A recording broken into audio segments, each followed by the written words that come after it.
Hey, everybody. Welcome to another episode of Breaking the Block, where we talk about writer's block, if you believe in it, and all things that might keep us from being creative.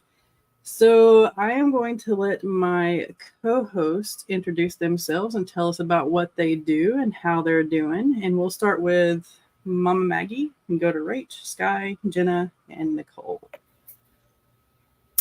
Hello, lovelies. Mama Maggie Ward here, independent author, stroke survivor, and migraine sufferer.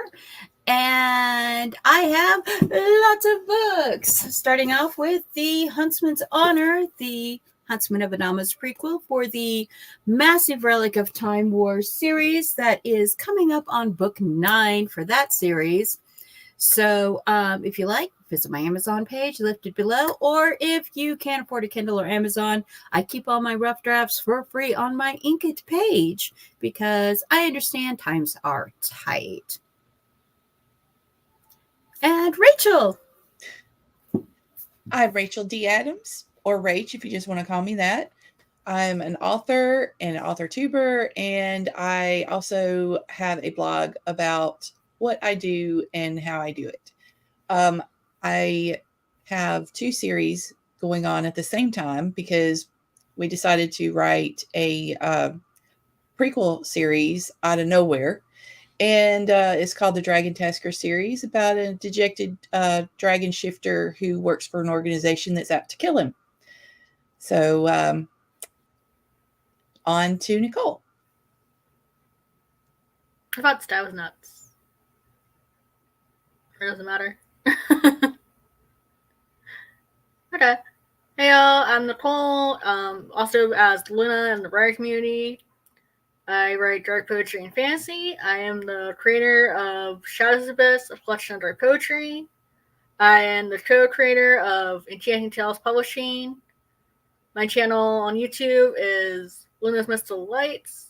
I also help run the Writing Sisters with my sister, Lauren. Hey there, everybody. My name is Jenna O'Malley. I'm your soul writer, author of sci-fi fantasy with dashes of romance and nerdy references. Alongside the raw healing stories my characters weave throughout time and space, I help other soul bards to get their books and their bookish business back on track when trauma and life play foul. So also I run Soul Bard Academy, which is the entity we do that through. And the Myrna Annals comes to Kickstarter again, 7/8/2024. Thank you all for being here, and I'm going to pass it on to Skye. Good morning, everyone. I'm Skye.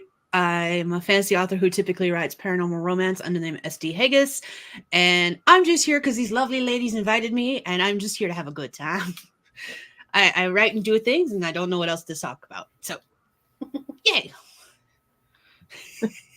All right, awesome, y'all. For those of you who may not know me, I am writer Sam Wicker. I am an author tuber, an author of fantasy with tons of romance. Most of it is spicy. And yeah, you can catch my books up on Ream. The link should be down below, as well as all of my co-host links, I do believe. Pretty sure. If not, I'll rectify it in a little while. But let's go ahead. Let's get into a question, shall we? Let's do this one because it seems appropriate for the week that we've kind of all been having. Do you write best when emotions are high or when it's calm? Anybody want to jump in?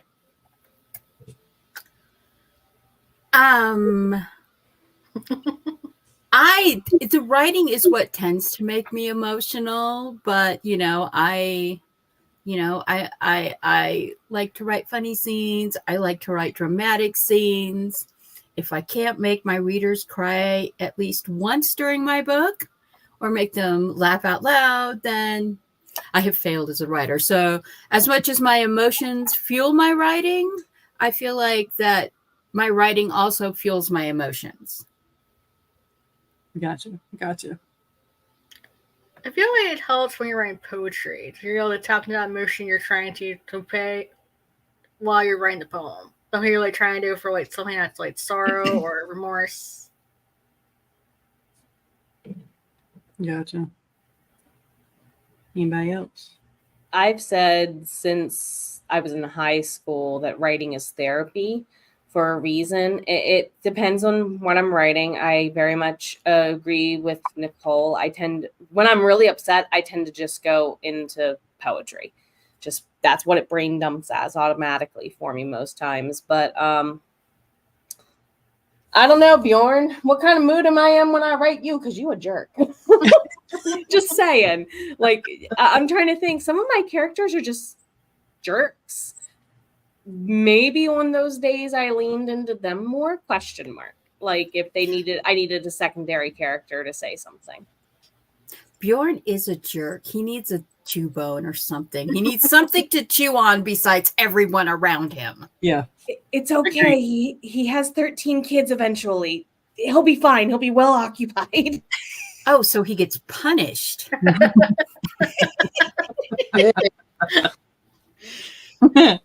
Yeah, I'm with Jenna. I love the emotions of a moment flowing into my writing. This past week, I had a lot going on, and so I got a lot done because I was just like, oh, well, I'm in this mood, so I'm just gonna put it on paper now and see where it goes. And as to the jerks, it's usually when I'm in a annoyed mood with something, and it's my way of getting it out of my head. So I write somebody that makes sense. Usually Kieran Whalen is the one that I default to when it comes to that. I can see that. Also a big wolf.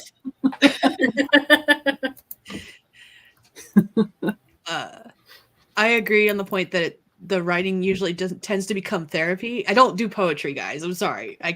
Not my thing. But at the same time, I could tell like when my moods are getting worse because all of a sudden I start writing and it's just instantly better. I don't know why. It's just magic that way.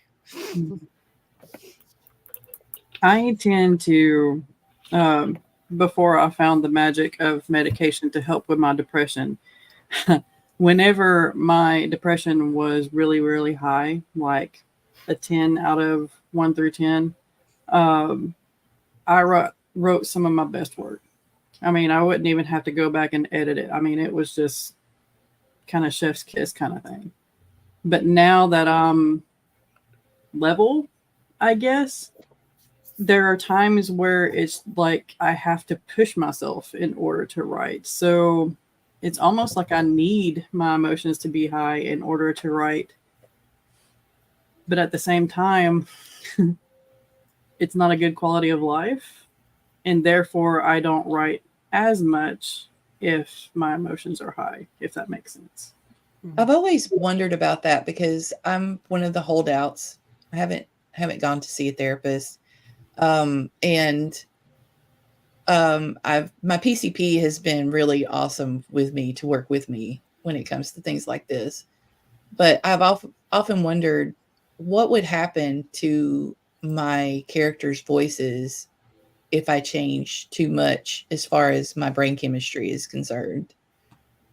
I stopped writing for a long time because I was on medication for my PTSD, and I didn't start writing again until 2020 kind of caused me to not be able to get a refill, and I had to come off of it. So you got to be very careful with how certain medications play with your body, because just because it works, like, for example, if you take a legit like serotonin based antidepressant, it might be great for you, but for me, they give me anxiety attacks, so they had to take me off of them. So be very careful. You have to figure out where the balance is for you. And we're all here because we love writing. We're writers. We love writing. I know that for a time, because I am a slow cycle bipolar, and when I was growing up, I would have a manic that would last 3 or 4 months. And then I would slope down over 5 to 6 months into a depression that would last 3 or 4 months. And they tried me on different kinds of medications, and it tended to make because of I also am hypomanic and have OCD, it tended to make my world gray. Oh, It leveled me out, but the thing is you need to ask yourself is, what is the better balance for your mental health, your creativity? We all love writing, but if being in a place that is harming to you, but you can write, versus being in a place where you are managing, coping, living life, not depressed or self-harming, but you can't write. It's a great struggle, and all through history, you can go back hundreds of years. They have documentations of creatives who have had struggles with mental health and medicating versus not medicating and how they treat things.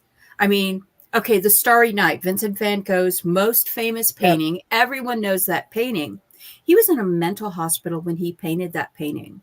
Mm-hmm. People don't know that. He was in a mental hospital because he was drinking, he was doing opium and other things, and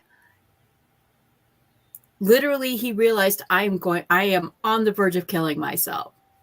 So his brother puts him in a mental health hospital, and he was still painting, but he came up with some of the most beautiful things when he wasn't self-medicating. And so as creatives, there is the eternal struggle between mental health balance and our art. And you might only need I'm sorry to interrupt. You might only need the treatment for a little bit just to get you back on track, depending on what you have and how your body systems all respond to the meds too. Yeah, that's what I've noticed. Growing up, I only did treatment when I was on the bottom, and not for every down phase. I set myself up with rules to do, and it's like one of those things you have to be willful enough to get out of bed, breathe in and out all day long, do your task in this order. And that's not something everyone can do. And fortunately, OCD goal brain makes me do things according to the list. But it's the balance between the creative life and the mental health life is one that every artist, every author, every musician has to find for themselves, because you don't want to be the one that, oh, it's so sad they died so young, or they died before they finished their great work. And we're not going to solve that here today, other than encourage people to do what you feel is best for your creativity and your mental health balance. Exactly. And this is why I'm glad. This is why I'm glad a lot of Eastern Asian blend of medicines coming in. Do your yoga, but also take your meds. And I'm like, actually, that makes more sense to me than not. Mm-hmm. Mm-hmm. Yeah, there are tools out there for you to reach for and to use if you need them. Otherwise, if you find therapy through writing, find therapy through yoga, or whatever it is that you do, then do that until you find go yourself. Outside and sit by your beehive. Yeah, there you go. Take your dog for a walk. Yeah, garden a little bit. But yeah, there are different medications out there. You talk with your doctor to find the one that works for you and works well with your body and your body chemistry. But otherwise, if writing is your gig or painting, then yeah, that's the best therapy. Andy joined us. Hello, hello, hello. All right. So, anybody have any problems that they want to talk over? Are y'all having any blocks this week? I am. Go ahead, Nicole. So I mentioned in one of Jenna's friends I started working on a new novella where the main character is blind, and I keep hesitating and rewriting the first chapter because it's like that double-edged sword. It's like being blind myself, I know how I want to see it, but then at the same time, not sure how to show it on the page.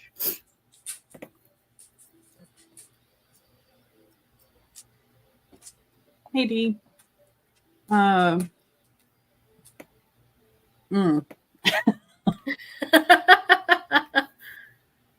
So with that one, because y'all know I've had problems starting the epic, which is my actual book baby, other than the other ones that I have planned. And that's just fear.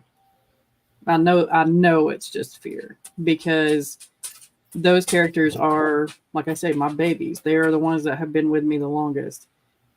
So is it coming from fear of writing it by yourself, or is it just because you haven't found that good starting sentence, that starting point? I think it's just a starting point. So it's based off a mod I actually played in game. Well, I have the story in my head. I know how to do it. But then it's like, how do I show this character without showing like visual aspects that most people have in their stories?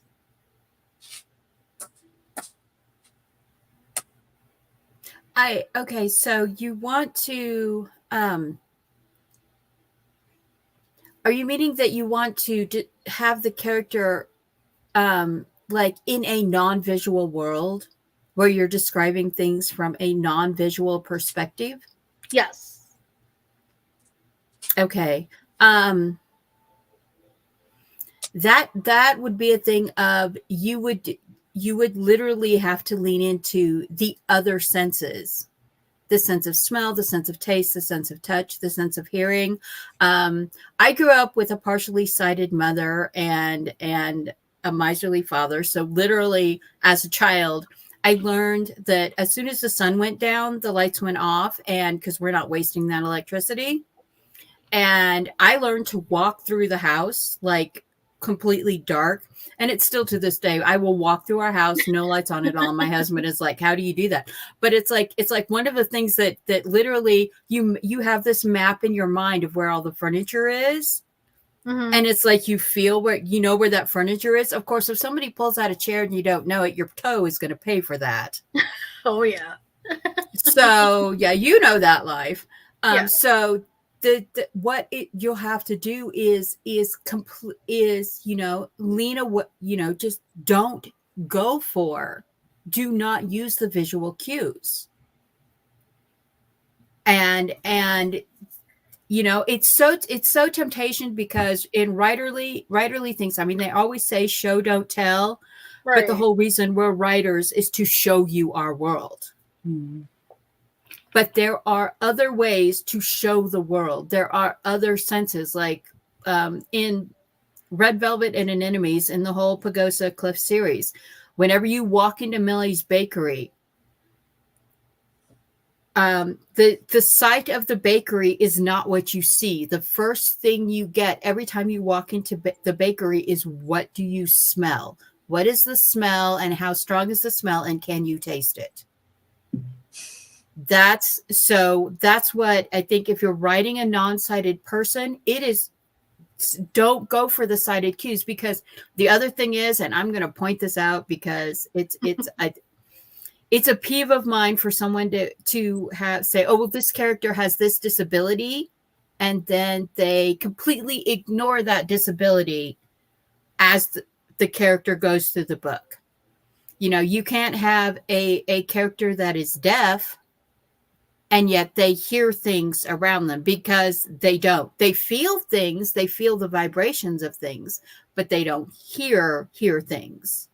Unless you identify what the continuum is to the amount of they're unable to do that sense, you can't play on it. And some of us, like she was saying, we do it without thinking. Mm-hmm. We're just brain dumping, and this is where sensitivity readers. Yeah, sensitivity readers, beta readers. editors, point out if I step out of what you think as a reader interrupts this condition for this character. And I don't think that has to apply to just a disability, i.e., if you have a character who swears off, say they're celibate, for example, you really need to make sure if they have a naughty thought, they're like, no, bad, to back it up, unless they're recovering from the thing. When you ask your question, I'm kind of reminded of the older woman character from Nausicaa, Ghibli. And there's only one time in the whole movie she asks the children at the end, tell me what you see. If you drop that once or twice at just crucial moments, the power of somebody else's dialogue will lean you into showing it while someone's telling it. Does that make sense? Because as cinema therapy says, if you can get someone to do it in a paragraph, do it in a paragraph if that's the shortest. If they can say it in 3 words, that's the shortest. If you can have Vision pick up Nilnir, you know all about him and he didn't say a word. And that's the easiest way to do it. Do it. So if dialogue's going to be your vehicle, use it at least once or twice, but use it sparingly. When I wrote Christian Evansworth, he's blind. And I had to come from a place of my grandmother, how she saw the world, but not saw the world. So the way I did it was I really, really focused on the setting, where he was, who was around him, and those senses that he could figure out. His sense of smell, his hearing. He really, really the hearing part, because he's a vampire, really, really shined through. And I believe it came. I mean, it's not in any published work yet, but I believe that that's how I did it. The entire introduction of his point of view was through what he heard, how people were saying things, their tone of voice and how they were saying things, and the sense around him, because it was almost a park-like area. So there was birds, there were crickets because it was going into twilight, and the breeze on his face and things like that. So it was a lot of emotion that was symbolic almost, because it was being described by his other senses, because we're so used to sight that we sometimes forget how our other senses play a part in our emotion.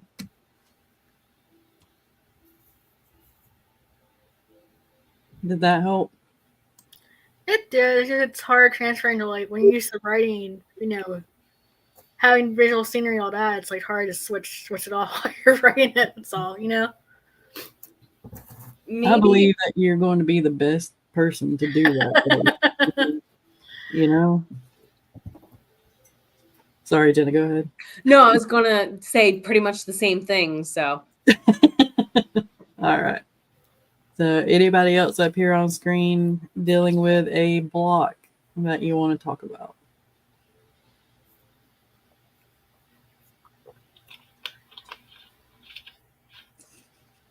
I was going to ask Skye how her 7-day word challenge writing novel challenge is going.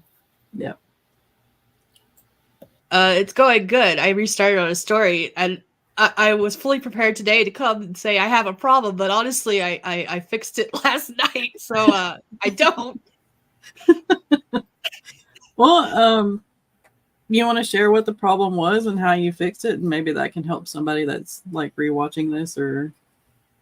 So it was one of those cases where I was looking at it, and I was like, I know there's something wrong with this, but I don't know what, and I had to take a step back.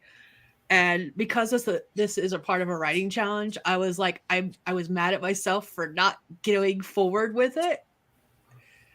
But when I finally forced myself to take a step back and take a look at it, I realized that there was things going on in the story that just didn't make sense. And I actually talked about it in my live stream yesterday, because that was when part of the epiphany occurred. I had a story taking place during the winter solstice, and yet these characters were at a construction site, an active construction site. And I'm like, this doesn't make sense. It's the middle of winter. There's 3 feet of snow on the ground. They're not going to be doing construction outside. Not where I live, at least. And once I realized that I had that conflicting interest going on, it did help snowball other things that I was making realizations on, of things that just couldn't occur based on the time period. Because it's summer here, my mind was stuck in it's warm outside, even though the story took place during the winter. And that's one of the things I'm having to keep reminding myself of, is that this story takes place during the winter. I have to act like it's winter and keep in mind wintry things. So your story has seasonal affective disorder? Yes, it does. Very much does. Or me. One of the two.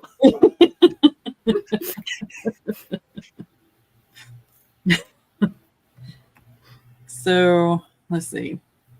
I'm going to offer up a couple of mine. Like I said, I've got the fear of starting the epic. And when I finally started it, I realized that I didn't have a set time frame in mind. These characters, like one of the main characters is 2,334 years old. So he has a huge span of time where we can start this. But the other main character, she's only about, 400 years old. And she's like the one that's going to follow through the whole series, not necessarily him. So my block was trying to figure out where to start the story.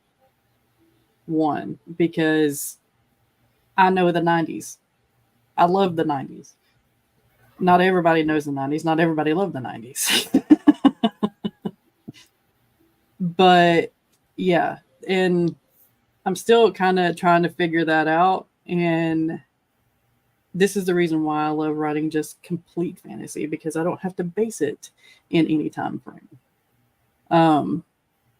But yeah, that might be another thing that somebody out there is facing, because especially those that write fantasy or urban fantasy or something like that.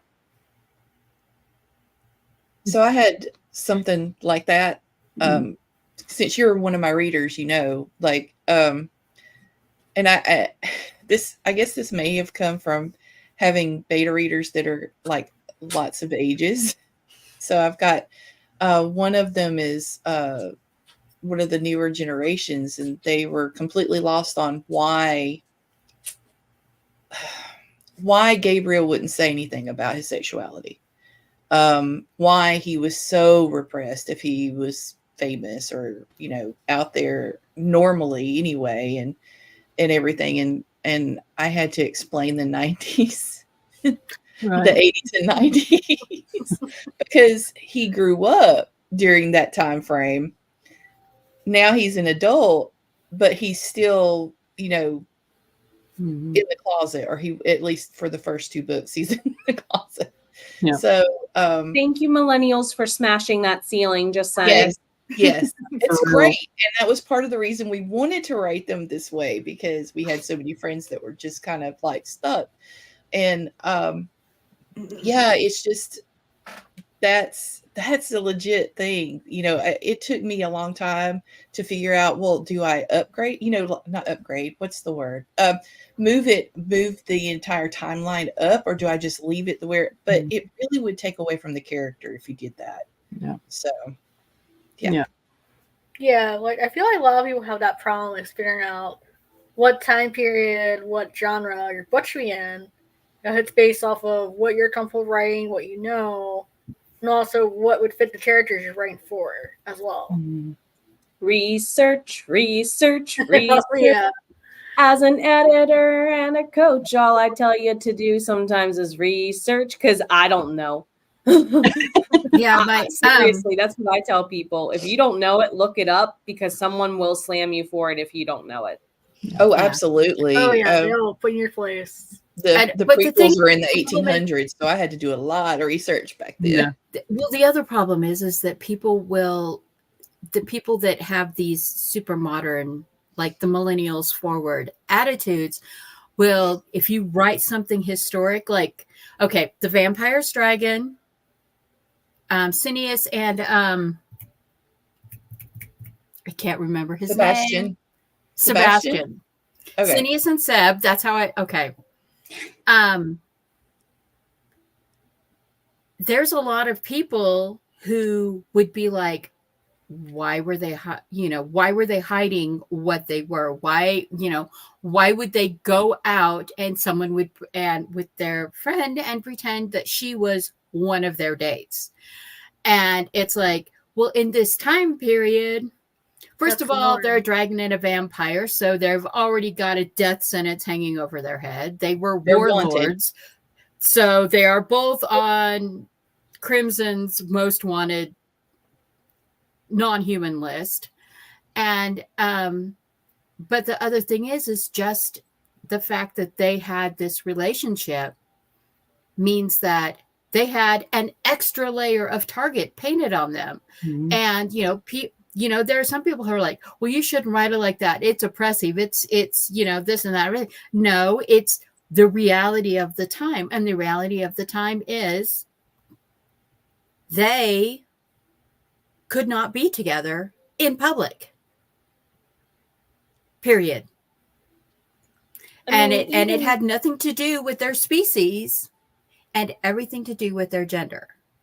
And so that's one thing that it's really interesting that I've seen like some things that like claim to be like historical romance and stuff like this, or like a sapphic historical romance. And it's like, you realize that these two women would never have kissed in public. Mm-hmm. Roommates. They're roommates. They're companions. And it's like, and there's a lot of like really young readers that are just starting to get into romance genres and stuff like this. And they besides, they have no comprehension about how hard it was for previous LGBTQA generations to just survive. Mm-hmm. I mean, I in my Pagosa Cliff series, there's the scene where, okay, the old Sheriff Ray, who was sheriff for like 60 years, everyone in Pagosa Cliffs thinks that he fell in love with this when he worked for Wells Fargo as a security agent, that he fell in love with this little China girl who then went home to marry for an arranged marriage. And that's why his heart was broken. And he never married again. He never dated. Well, the real story was more complex than that. He fell in love with a man who was a Qinglu, like a geisha. And then he went home to get married. And instead of getting married, he killed himself, and Ray went after him. He was like, I don't care. I need him. I love him. And he went out there. And by the time he got there, Guangxi had already jumped to his death rather than marry. And Ray came back a broken man, but they had to hide that literally for that entire generation, because that was the pre-World War II and then Third World War II and then up to modern times generations, where that, he would never have been able to be the sheriff of a rural Colorado county if anyone had knew. Mm-hmm. And then because the great grandson, who was taking over the veterinary practice of Ray's brother, Cornell, he came out as gay to his family. And I write about how he struggled with, he supposedly has all the benefits of being a blonde-haired, blue-eyed white guy from a well-off family. But because he's a gay cowboy, that's an automatic second-class citizen stamp on him. And the fact that he brought his boyfriend and eventually husband back home to run the family veterinary practice after veterinary school, that was a thing in the story about, people disparaging even today. because of attitudes that have existed for literally hundreds of years. And it's very interesting that this shift of attitudes, because if you go back to the Roman Empire, back to the Greek city-states, all the way back, ancient Egypt, you can go back thousands of years. And even in the Jewish culture, homosexual relationships were normal. There were just people that were married to men. There were just people that were married, women that were married to women. Did they have children? Yes, that was expected. That was a thing. But you could also have your true love and have a spouse. And this was a normalized thing. I mean, you can go back and look at the Theban warriors. This is something that is talked about in Greek history, is the Theban warriors, and how there were these men that were couples that, because they weren't going to have children, they literally dedicated themselves to the military and would fight, and that was their life. And I have this in Spartan Chimera. I have a two-father couple that are raising one of their nieces, and it's back then that was normal. Back then that was not something that was thrown off. But then you have the rise of Christianity and this backlash against the Roman lifestyle, particularly Corinth. And then we end up with literally 1700 years, 17 centuries where gay bad. And this is something that as writers, we're having to address in our tropes, especially if you're writing historical, that what was once normal, then became taboo, is now becoming accepted again. But there is this war about how much acceptance this is. And I support a group. I'm a part of, and I donate and I support a group called Gays Against Groomers, because there is this mentality that's been put forth that all homosexual people are pedophiles grooming children to be molested. And that is not true at all, first of all. That was literally why my older brother was not allowed around me when I was a kid. I don't know anyone. I literally, of all of the gay and lesbian friends I've had my entire life, I don't know any of them that were pedophiles. If anything, I know more straight pedophiles. Exactly. Than I know homosexual ones. But there is this mentality. But then there is that part of that community. I mean, sadly, pedophiles exist in all levels of community everywhere. And so it's very difficult to write historical fiction accurately in a way that millennials and younger will see it and realize, oh crap, that they could have been killed and no one would even have investigated. Mm-hmm. They could have been murdered in their home and no one would have even investigated because they were those kind of people. Yep. So it's all about the research and the historical perspective. And don't go by Google.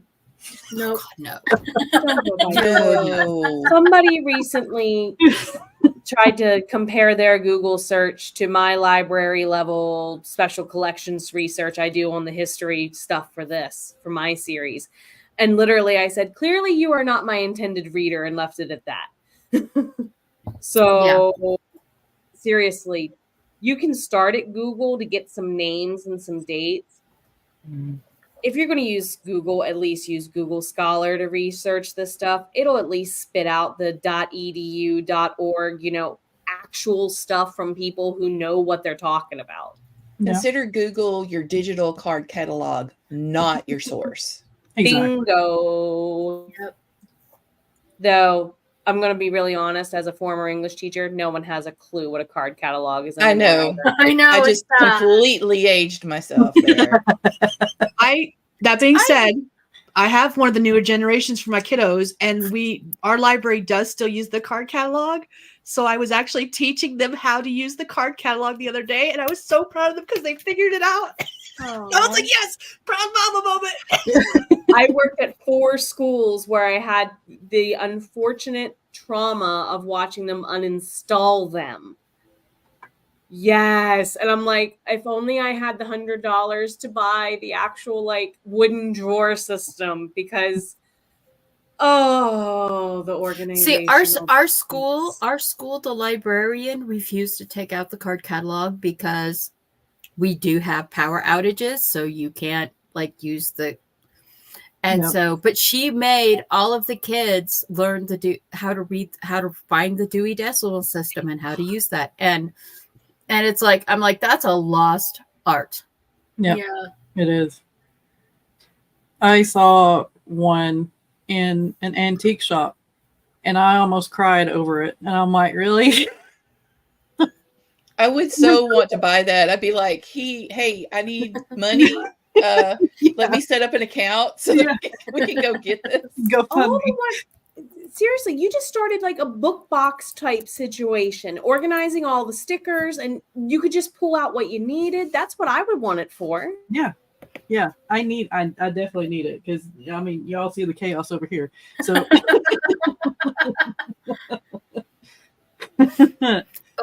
It's insane. And but you know, the flip side of that is also you can push it too far and you make it look like you're justifying that behavior. I know that my editor right now, the reason that my next Pagosa Cliffs has not come out is because she is struggling with a book that was published like a decade ago. And it's this historic romance set during the colonial time, United States colonial time. And while it is very historically accurate, and as a beta reader and sensitivity reader, I can now tell you that I could walk around colonial England or colonial Americas, know exactly where I was and exactly where I was going, and find myself from point A to point B. It is that accurate. However, the tropey, he does do respect to some of the earlier Pataqua, Algonquin, and tribal cultures. However, this toxic white man attitude about all of the chieftains being drunks and all of the squaws being promiscuous, while yes, women had their own autonomy and could choose who they wanted for a partner. And this idea that in that time period, the trappers and fur traders would have their squaw friends and then have a nice white wife at home goes through that book. Unfortunately, a lot of the language now and just these toxic native tropes that didn't really exist are all through the book. They're all sprinkled through the book. And that's the bias of history that is recorded from that time, unfortunately. But I'm like, good luck with the rewrites on this. Yeah, there's going to be a lot of problems if he tries to publish it now. Because he's trying to do the relaunch of it, and I'm like, yeah, all the love, all the I mean, yeah. Think about the tartines we all grew up with that now you can't have them shown anywhere. How people would react to them. And that's going to happen. Anything you put out, people are going to react to. Yeah. I got jumped on for having an age gap romance between a semi-immortal and a human that had been changed into a semi-immortal. And I was like, but you have to understand that when they first met in the timeline, she was time traveling and literally mentally, emotionally, and spiritually, they were the same age when they met. He was a father with 2 boys, and she was a widow who had just lost her 2 sons. And so they were the same age when they met. But because she was jumping through time, by the time they were reunited, he was like 3,500 years older. So that happens to the age gap. And they were like, oh, age gaps are so cringy, blah, blah, blah. And I'm like, it's like a 30-year-old marrying a 50-year-old. But they both met when they were 25. So. Yeah. That's I'm something going to that's run into mentioned. that. Oh, go ahead. Sorry. That was something that was mentioned to me because anytime you're dealing with very old creatures, you've got to come up with a way of explaining it. With my dragons, they tend to have kindred bonds with their loves, and they tend to age with them. Like they have enough of a bond that their human body will actually age with the other character. And somebody had pointed out that I've got Gabriel meeting and having a crush on Sineas when Gabriel's only 17. And I'm like, yeah, and Sineas stayed away and didn't want anything to do with him at all until, well, he really didn't want to have anything to do with him at all there for most of the Be story. honest. Yeah, he didn't. He was like, until after he's 29 is when this story actually starts up again, is their story starts. So I was like, that's definitely something that people have issue with, that we would never, or at least I never thought about it, coming from reading Anne Rice and some of the other Christopher Golden, even some of the stuff in fantasy, Lord of the Rings and everything else. It's like, well, they may be that way. They may be thousands of years apart, but the maturity level and just because a dragon's 1,000 years doesn't mean he's 1,000 years old in human maturity. Right. He is definitely not. If you read Sineas, you know that. So yeah, that was something that kind of stuck. I had a block on that for a while because I did have like 2 different people come to me about it and was like, that doesn't, that's kind of hinky. Are you sure you want to put that in there? And I'm like, again, if I took it out, I think it would change the way that the characters interacted with each other. And it also, in book 3, is brought up even more as something that has kept them apart rather than together all this time, because Sineas has let humanity dictate things about him instead of remembering who he is all this time. So I had to really, really do a deep dive, because that was one of my blocks was, do I do this? Do I not do this? Do I change it? That'll mean redoing the first book. What do I do? Yeah. For the longest, oh, go ahead. You go ahead. For the longest, with my epic, because Andy is so old, he's a 2000 plus whatever, he found a child in a village that he destroyed. And he took the child for his.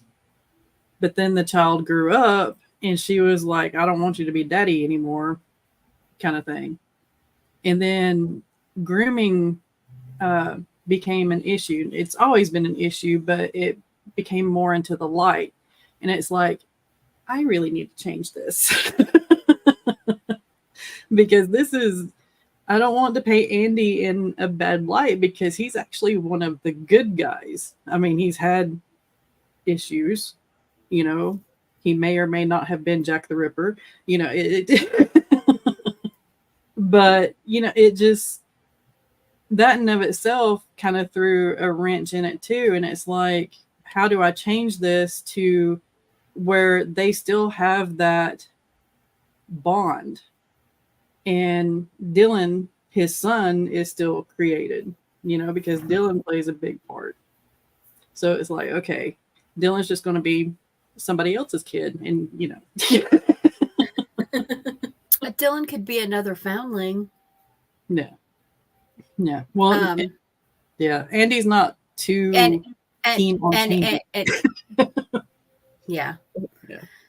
Yeah, it's an issue. It's like, and this is one thing that I actually in Relic of Time Wars I have to deal with, because the Ethereans and the humans are intermarrying.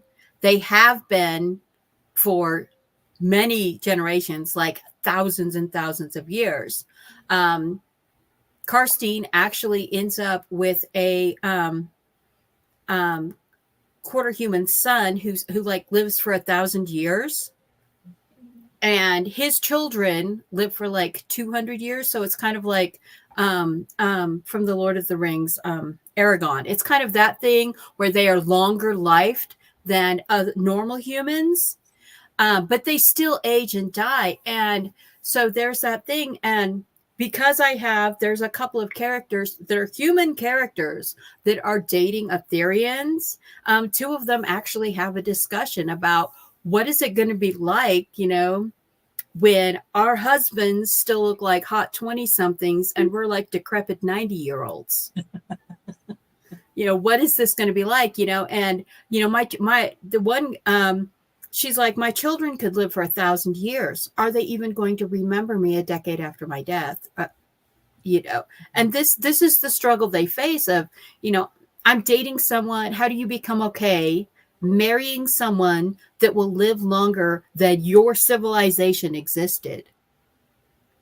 Because people that are half or quarter Etherean can live 4,000 or 5,000 years. People that are full Etherean can live like 11,000 years. So how do you become okay with, you're both adults, but how do you become okay with marrying someone, loving someone who will live longer than the pyramids have existed? So that's an issue. And it's been very interesting, because there's a place where Karstein, he says this often. He says, immortality sucks. I've lost more friends to old age than I've lost to war. And that's an immense statement. And there's the character Daisy, who was hidden as a human to keep her safe. She grows up a normal human life until she's like 26, 27 years old. And then she gets mortally wounded. They put her in a healing sarcophagus for the 3,000-year trip back to Etheria. And the healing sarcophagus removes all her human DNA. And she wakes up as an Etherean, because she had mostly Etherean DNA, but it had been enchanted to hide what she really was. So, and she says, like, through the whole series, she's like, I wish I had never been changed. Being immortal sucks, because she is leaving her family behind. Mm-hmm. Like she is going to have to watch all of her family grow old and die. And their children and their grandchildren and their great-grandchildren. And it's, there was a character, I can't remember her name. She was one of Anne Rice's characters, but was the servant of Queen Nefertiti, and she kept her family lineage alive all the way down until there was only one person left. Thousands of years of just guarding her lifeline, until there was one left, and then her granddaughter was made into a vampire. And it's like, how do you become okay with not only like being married to someone who will outlive, but if you're one of these immortals and you're loving a human, and we get this much time. My life is this long, I get this much time with the person that I love. And it has become this thing in Etherean culture, as that when they were living on Terra Earth, and then later after the harvest of Terra Earth, they have this mentality of, we are grateful for the time we are given, because like in this kind of supernatural age gap thing, the immortals, the semi-immortals, have to be okay with the time that they're given, because they know it's this much in the span of their lifetime. And that's something you see in Cineas. Cineas is very jaded about all the people who have died. Yeah. A show that you can watch that kind of deals with someone being 1,000 years old and having to deal with mortals is Frieren. After Journey's End.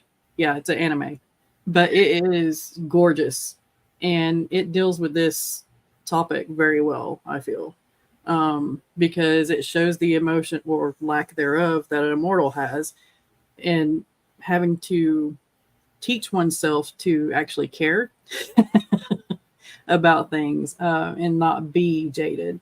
But I'm gonna be. Oh, go ahead. I'm gonna also age myself again and say Highlander. I was thinking the same thing. Who Wants to Live Forever? Yeah, that song.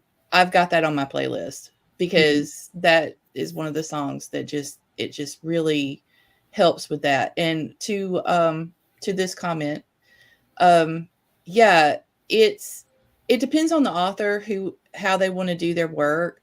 Sometimes that goes in with the tropes that they're writing, that they do it this way, and they've got a specific audience in mind when they do it this way.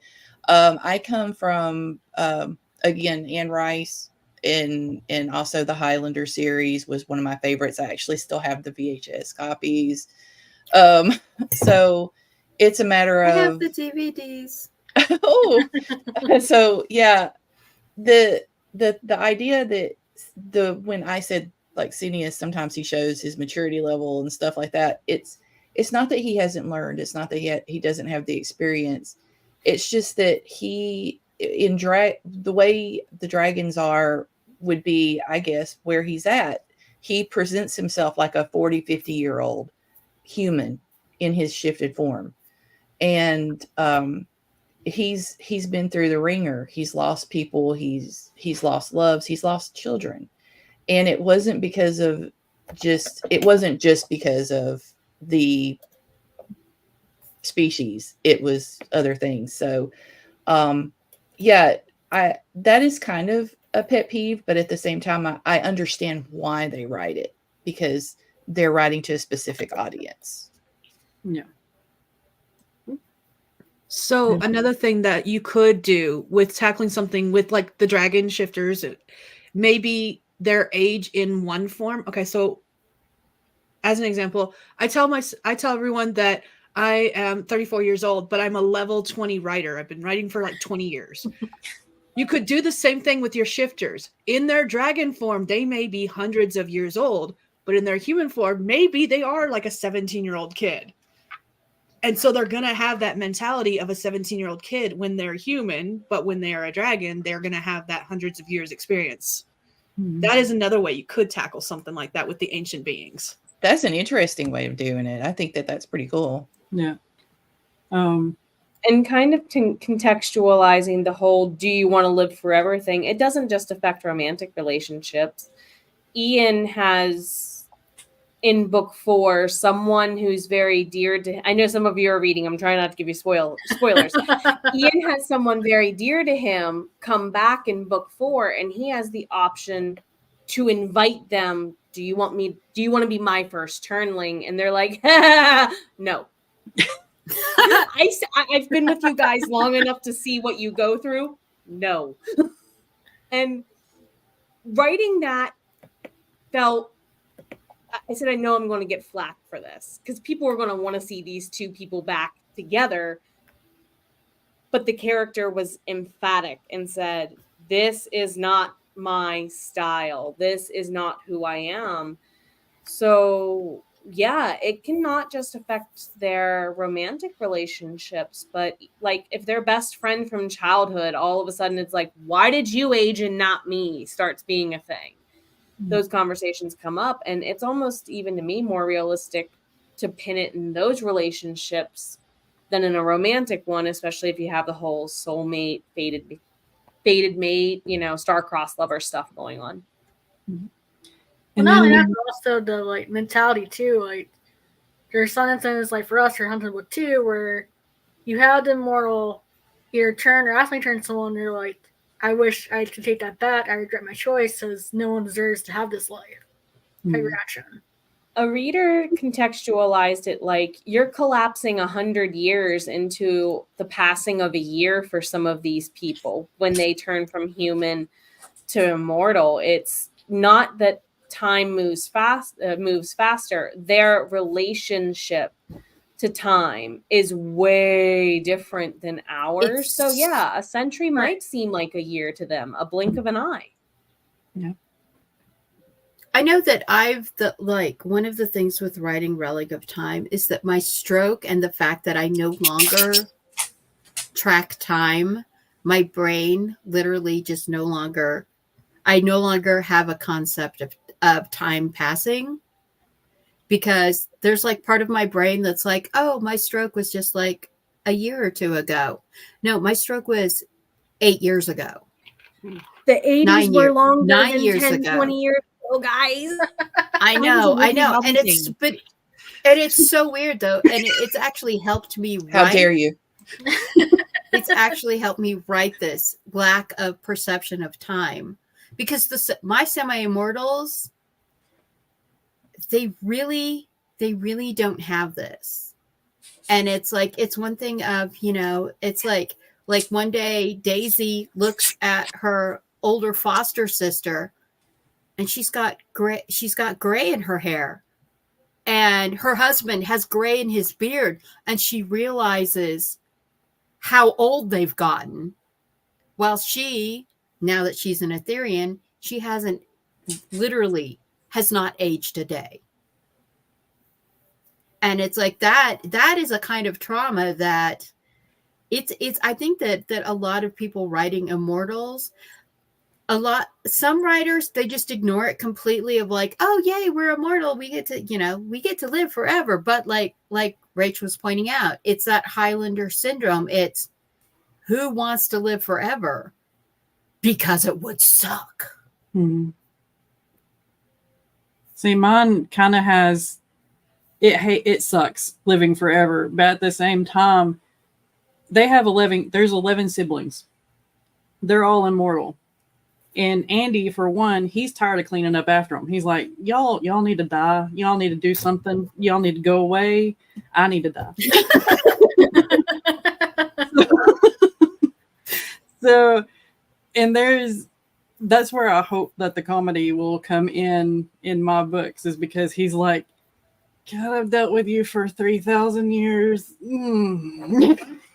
Just go away. Okay, we've had hampers for 400 years. Put your socks in it, not on it. I dare say, lovelies, you're annoying me again. Yeah. And he's got one brother, Christian, who has literally holed himself up in the library. He has not come out. And he reads every book that has been thrown at him. But he's like, what is the real word? I don't know what the real word is. I'm going to come back into the library. Thank you. Bye. It's a coping mechanism. Yeah, exactly. So yeah. Immortals are tough to write. That's period. Just period. They will make you challenge every human notion you have. That is for sure.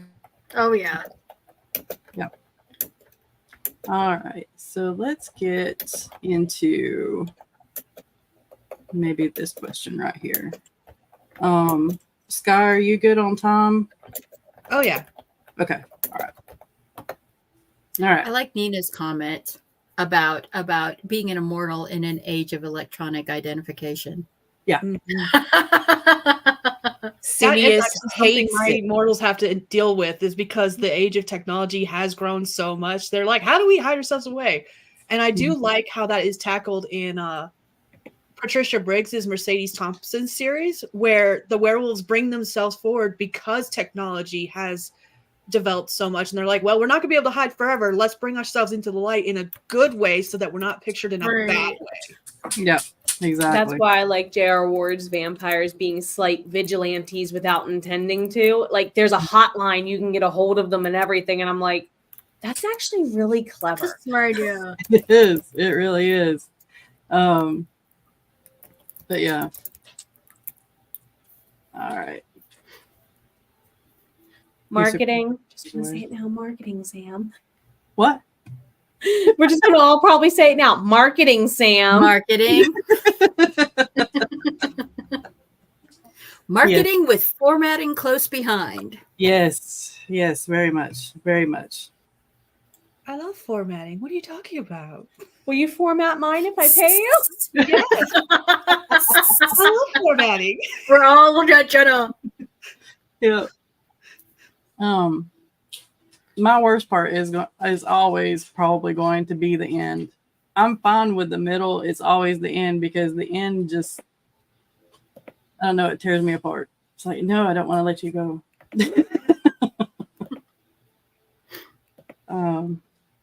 For me, it's the order because we wrote all of this stuff so long ago and everything is in a specific order. But when you translate our stories into books, finding the correct order and making sure that you choose the correct characters that you're going to include versus the characters that you're not going to include, things like that. Oh my gosh. It's been a pain. Or you Ream has helped with that. You start moving things around and one character now dies before they are in scenes later in the book. So you have to backtrack and you have to put in you have to add another character so they can be later, but that's Yes, we literally did that. Like we had Inya's character has a really funny. I mean, he was good. It was comic relief for us. He has he has disappeared in the books. He will not be in the part of the books, but we wanted to keep a lot of the dialogue and some of the other things that he brings into it. So what we did was we kind of parceled it up between other characters. And I believe that was the biggest challenge for this particular work in progress. It was making sure that things that belonged there. And also, this is the one book where it's the last time we introduce any new characters into this series. So we had to make sure that we chose the correct characters. And we definitely had to do some cutting room floor situations. And the good thing is with Ream, we were able to put some of those stories on Ream for people to see and also for our hearts to be okay with cutting them from the main series. Yeah, I feel like that's the hardest thing in deciding what to show and what not to show in your books. It's like you want to write every character fully out and show every scene, but that makes a really long book. well, no, that you do do that, and then you end up with a 1.5 million word series to edit afterwards. That. Oh no, I learned this the hard way. The very first book I wrote was 10,000 words and was only like a quarter way done. So I learned that lesson the hard way. Oh, no. I wrote the entire Relic of Time Wars series. It was like 1.3 million words. And then it's like just slowly been adding, like as I've been writing it, the world has been expanding. The characters have been expanding. And it was just like things I have to add to make other things make sense. But those have to be added like 3 books in the past and has to be threaded back through all of the books between point A and point B. So you have to kind of weave it in because that's one thing I hate. It's just like a pop-up thing. Like Right. It's like, I love Star Trek. I've always been a Trekkie, but their pop-up technology things. Oh, I feel that, Devin. I feel that in my soul because I wrote the Guardian's death before I wrote the 4th book. And that death happens in like the 9th book. So yeah, and I one of the books I needed a comic relief scene. Because it was a really tense book, and I needed this comic relief scene. So I moved this scene where they try to destroy Daisy's coffee crop because FYI, after Terra Earth is destroyed, they can't find any place to grow coffee, and that's Daisy's addiction. And they need her to have coffee so that she can win the war. And so they send like some zombies and this Demonosaurus mutated Genosaur to go destroy her coffee crop. And she's like, hold my coffee, don't spill a drop of it. the person who leads the thing, at this point in the series where I'm moving him to, nobody knows he's been indwelled by a shadow yet. So I have to move the big reveal that it's this indwelled person that has actually gone to attack Daisy, and he doesn't even know he has a shadow yet at this point. So I had to separate and undo things and redo things, because so later on that it's like all she knows is that this swordsman from the Shadow Kingdom brought these things to destroy her coffee crop, and she beat him. And it was this whole thing of after the battle is, why are you covered in blood and where did you put my coffee cup? Because there's only one place on all of the colony planets where coffee will grow. And so it is Tetris for authors. Yep. And especially when you've got the series written out and then you have to move scenes, then you have all of these other story elements that you have to track. And I hate editing. I hate editing so much. Same. Very same. I'm No Hero was 360 something thousand words before I split it into 2 books. And then the first book became 250,000 words and I had to cut it down. And now it's sitting at 196,000 words. That's as far as I can go.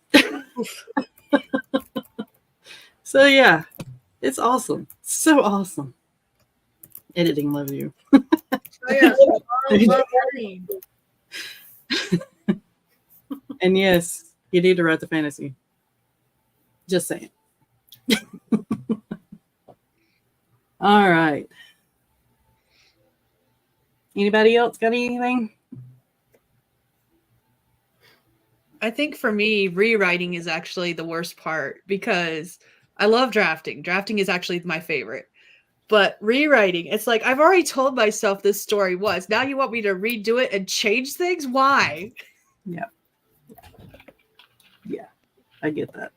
I like Rita's comment because I totally relate. It's like I am so, my brain wants more from the vampires and then the final book. And I'm in the middle and I'm like, but we have to finish this, Rachel. We have to finish this or the others don't make any sense. And my brain is just like, but the shiny. I'm going through that right now. Frey's standalone spinoff book literally sets up season 2. And I'm like, you need to know what shenanigans he gets into before he sends his nieces and nephews off to do crazy things. And I'm like, Frey's middle name should be Shenanigans. Don't give his wife ideas. That's also the fun challenge when you're writing with co-authors. A lot of times Lauren will write a scene and before that the person will be injured or time will pass and she's like, you're healed. Like, no, love, like it doesn't work that way. And you're like, I had to always like trying to jump in, like, no. I was like, you have to faint just like in real life, like this doesn't happen in 2 seconds. Yeah. Yeah. They're not in God mode. Even gods get taken care of and taken out and knocked out. Just saying. This right here. I completely agree with what Eva just said. Yep. What'd you say? If only the story could fall out of our brains as fast as it falls into them. I keep saying we need a machine that like records dreams, which just plucks the thoughts out of our heads and types them on the computer, but no one listens to me. No one probably be driven by AI. I would totally like sell a kidney to get a telepathic typewriter.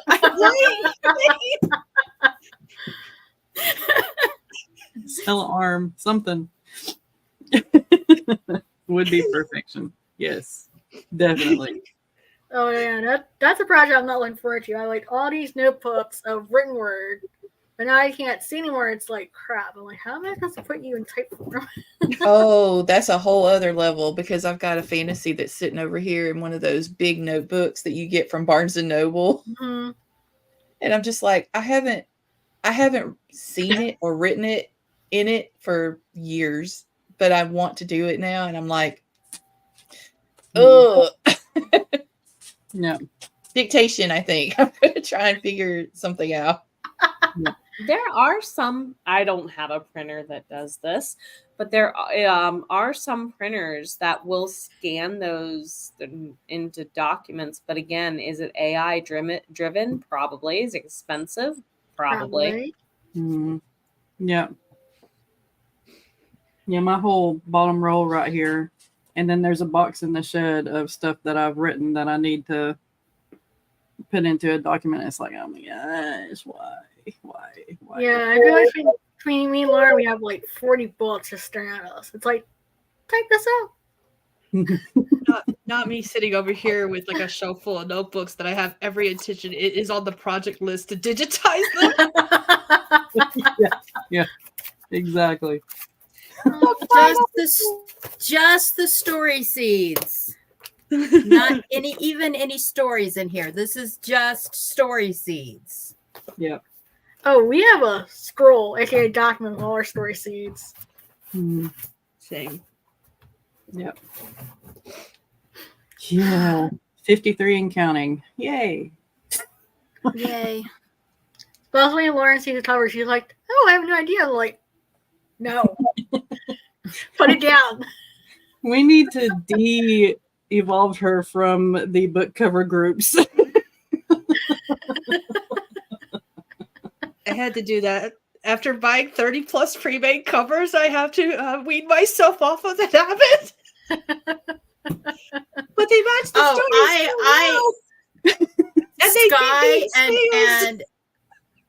Skye and like three other authors I know had a, when I was first starting like writing, and when I was just on Wattpad and Inkit, they were like talking about their cover addiction, and I was like, nope, not gonna sign into any of these groups because nope.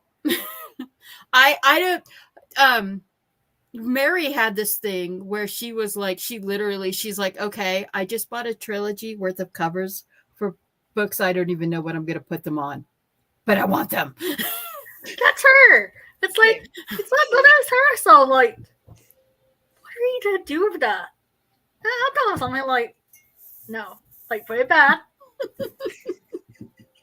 Write the story first, Lauren. Feel called out. Feel attacked. We love you. Hey, she's Skye has enough book covers that she could put them, she could create her own like Oracle deck of just book covers. Wow. So you need to find a wheel that does the images so you can just do the wheel with the images and start writing that. I'm slowly working on that because I did discover my wheel does do that, actually. That's a great idea. I was just about to ask if you knew it did that or not. I'm sure now. What's done for your day? Spin, and it's this one. Oh my gosh. Oh, gosh, that's funny. Oh, hi, Jen. Welcome. We're just about to run over to Skye's stream. Yeah, this is going to be Skye's stream. It's going to start in about 10-ish minutes. So, yeah, we will be here on the 7th because I know the AWC is next weekend and I don't want to overlap with that. I may or may not be here. I may be on vacation. We shall see. Okay. All right. It's all good. But yeah, outros. Yes. You want to start, Nicole, and then we'll work around? Sure. So as always, this is fun. Like I said, my name is Nicole, and off me, I'm known as Luna's Frost. I have a YouTube channel called Luna's Mystical Lights where I cover magic. And I also help Lauren with her channel, which is The Writing Sisters, where we cover being writers as blind siblings. My poetry collection is called Shadow Abyss, and hopefully sometime our first book, Hunted and Moral's Kiss, will be coming out for you guys to reread. So enjoy.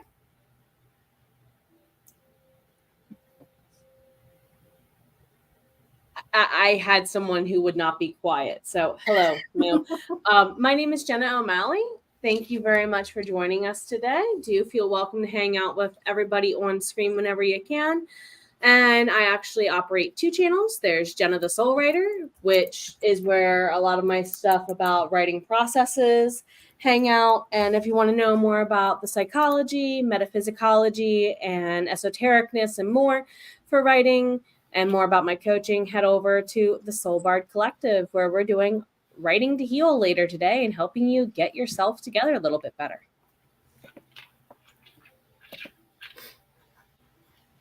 Skye. All right, sorry, I had to find the unmute button. I was like, where'd it go?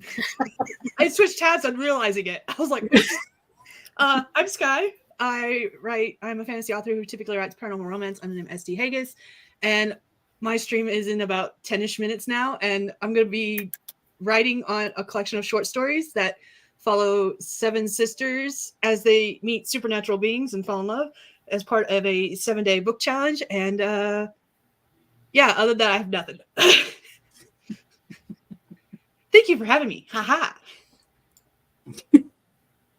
I'm Rachel D. Adams. If you look me up anywhere else, I write paranormal romance, urban fantasy, and fantasy. I also write author help videos, articles and videos and stuff on Medium and on Substack. So look me up when you can, and thank you for having me. I really enjoy these, and I can't wait for more. I'm Mama Maggie Ward, independent author, and stroke survivor and migraine sufferer, and I love doing these. I have so much fun with this. I've got books, The Huntsman of Adamo's prequel series.